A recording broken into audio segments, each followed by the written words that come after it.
അന്തരിച്ച വ്യവസായി എം രാമചന്ദ്രൻ എന്ന അറ്റ്ലസ് രാമചന്ദ്രന്റെ മകൾ ഡോക്ടർ മഞ്ജു രാമചന്ദ്രന്റെ പുസ്തകം ഷാർജ പുസ്തകമേളയിൽ പ്രകാശനം ചെയ്തു. 1111 എന്ന പേരിലുള്ള ആദ്യ ഇംഗ്ലീഷ് നോവലാണിത്.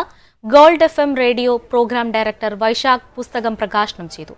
അറ്റ്ലസ് രാമചന്ദ്രന്റെ ഭാര്യ ഇന്ദിര രാമചന്ദ്രൻ, നടി തെസ്നി ഖാൻ, സുജാ പന്തജലി, ഷീല പോൾ, അരുൺ നായർ എന്നിവർ സംബന്ധിച്ചു. തങ്ങൾക്കൊപ്പം ആരും ഇല്ല എന്ന് തോന്നിയപ്പോൾ എഴുതി തുടങ്ങിയതാണ് ഈ പുസ്തകമെന്നും 9 വർഷം പുസ്തകത്തിനായി വേണ്ടി വന്നുവെന്നും അറ്റ്ലസ് രാമചന്ദ്രന്റെ മകൾ ഡോക്ടർ മഞ്ജു ജയ്ഹിന്ദ് ന്യൂസിനോട് പറഞ്ഞു. It's A transformation.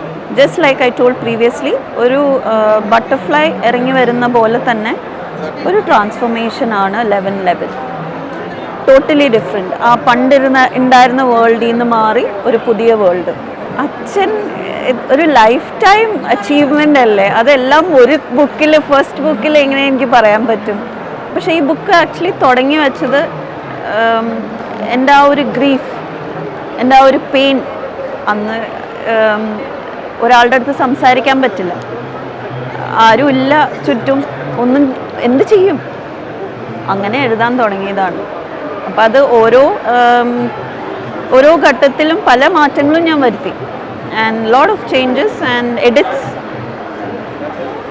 വളരെയധികം എഡിറ്റ് ചെയ്ത് ഒരു 9 വർഷം എടുത്തു ഈ ഒരു ലെവലിലേക്ക് അതിനെ കൊണ്ടുവരാൻ. One anchor every week, 20 years, 1,000 episodes on one TV channel. Middle East this week, an Elvis Chumar TV show. Exclusively on Jayhind TV. Stay tuned for the 1000 countdown.